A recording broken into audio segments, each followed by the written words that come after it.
সুন্দর করে সাজিয়ে বিয়ের আয়োজন করে পড়িয়া সব রেডি করে নিয়ে আসতেছিলাম। বিএসএফ ওমেন ঘোষ আমার মেয়েটাকে পাখির মতন গুলি করে সিজন মাইরা কাটাতারে ঝুলিয়ে দিয়েছে। আমার ফেলানিকে এই যে এইখানে ঝুলে রাখছে, ওই কাটাতারে মাথায় ঝুলে রাখছিল, কিন্তু আমি এখনো বিচার পাইনি। কুড়িগ্রাম সীমান্তে কিশোরী ফেলানি খাতুন হত্যার 15 বছর পূর্ণ হলো। 2011 সালের 7 জানুয়ারি কুড়িগ্রাম ফুলবাড়ী উপজেলার অনন্তপুর সীমান্তে ভারতীয় সীমান্ত রক্ষী বাহিনী বিএসএফ সদস্যের গুলিতে নিহত হয় ফেলানি। গুলিবিদ্ধ হওয়ার পর তার মরদেহ দীর্ঘ সময় কাঁটাতারের উপর ঝুলিয়ে রাখা হয়।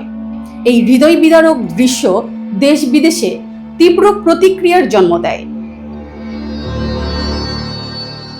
ওই ঘটনার পর থেকে মেয়ের স্মৃতি আঁকড়ে ধরে দিন কাটছে বাবা মায়ের।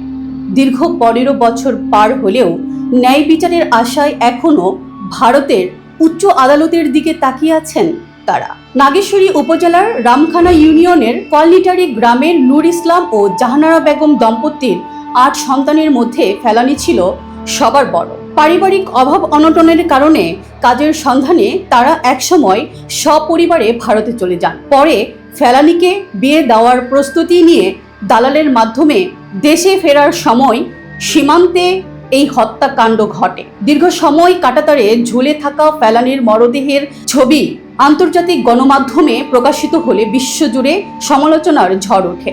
ফেলানি তখন সীমান্ত হত্যার বিরুদ্ধে প্রতিবাদের প্রতীকে পরিণত হয়।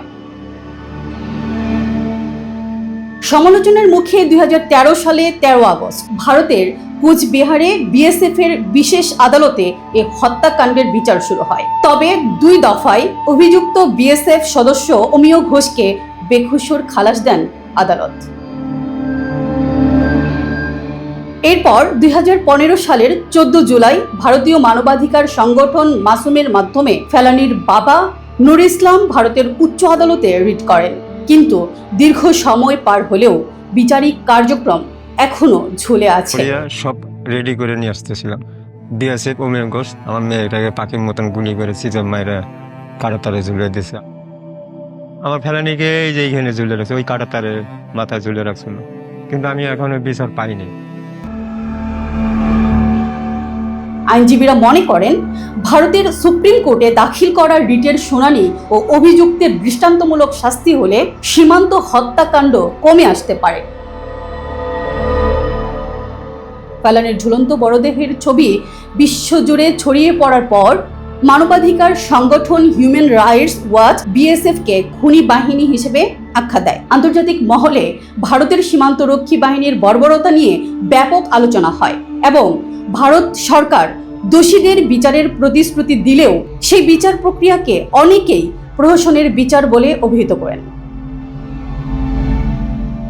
বিশ্লেষকদের মতে অতীতে বাংলাদেশের নতজানু পররাষ্ট্রনীতির কারণে সীমান্ত হত্যাকাণ্ডের বিরুদ্ধে কার্যকর অবস্থান নেওয়া হয়নি। 5 আগস্টের রাজনৈতিক পট পরিবর্তনের পর বর্তমান অন্তর্বর্তীকালীন সরকার সীমান্ত হত্যা নিয়ে ভারতের কড়া সমালোচনা করলেও হত্যাকাণ্ড পুরোপুরি বন্ধ হয়নি। 5 আগস্টের পর বিএসএফ এর হাতে সীমান্তে একাধিকবার হত্যার ঘটনা আরও ঘটেছে। ফেলানি হত্যার 15 বছর পূর্তিতে আবারও উঠে এসেছে আরেকটি প্রশ্ন, বাংলাদেশ ভারত সীমান্ত কি আদৌ নিশ্চিত হবে নিরীহ মানুষের জীবন ও ন্যায় বিচার সম্পর্কে?